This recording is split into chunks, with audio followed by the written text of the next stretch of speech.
Back with two more tweeds. This one is a pink Linton tweed, and then we have this gorgeous Valentino tweed, which looks sort of average from far away, but which is absolutely beautiful close up. So with the pink Linton tweed, which isn't yet finished, see, this is what happens to the raw edges when you just leave them unfinished. But I haven't finished them. This started falling off and I kind of like it, so I just sort of left it dripping off. I know I shouldn't, but it's just, I don't know, I feel like it's almost more interesting than the actual tweed. And yeah, but for now I'm just deciding what sort of beads to put with it.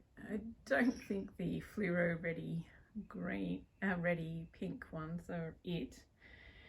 Sort of think this is one of those jackets that will look better with conservative trim, sort of more classical. So the classical ones tend to work better if they're all one color, so I can go whites and creams,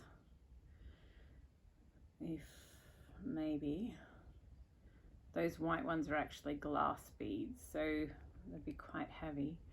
Or I can go sort of hot pink magenta and mix all of those in together. I also have lots of pearls in these colors, magenta and hot pink. Lots of glass beads. These ones are plastic, bigger ones, and I also have lots of seed beads to make into seed clusters, and it would be a good way to use them up. So pretty sure I might do that one. But the white is a more classic look and you can wear it more places, so I don't know. But then there's also, because if you look carefully at it, there's it's not just hot pink and white, there's also, it's easier to see in the dripping yarns, there's also a pale pink in there. So plus if you split the difference, it would sort of be a mid pink. So I mean, it'd be quite cute to do a trim in those on here, or sort of, I don't know, make it less staid, I guess, less conservative, while still being, you know, pretty classic. So I'm not sure. I think I'll just finish the jacket, and then oftentimes I just end up doing whatever matches the lining, and I haven't bought lining for this one yet. I'm definitely not going to do it in white because I don't like white silk that much. But I might do it in either a pale pink or a candy pink that matches that one. Or if I find a really nice, there's one store that has a magenta, or I think it's called a beetroot silk, that's sort of, see how that's sort of a slightly paler version of magenta. There's yeah, you can get a silk lining that is the color's called beetroot. It's just really lovely, so I might use that, and in that case then yeah, I would do the dark beads. So yeah, that's sort of the type of jacket that I want that one to turn into. And then this one is one of the first jackets I made using this pattern. I didn't see, after that I sort of cropped it down, and because I have such tiny shoulders that I need to wear a cropped jacket, just so that if there's fabric over my hips, then my hips just look ginormous compared to my shoulders, and I can't beef up the shoulders because I have a small head too. It's just a really small frame basically, and the way to sort of make it less obviously so is to just wear cropped jackets with no collars, and that way I sort of seem like a normal sized person. really complimenting myself here, aren't I? But yeah, so with this jacket, I made it full length and it just does not suit at all. So I'm going to cut off about, yeah, a chunk of that.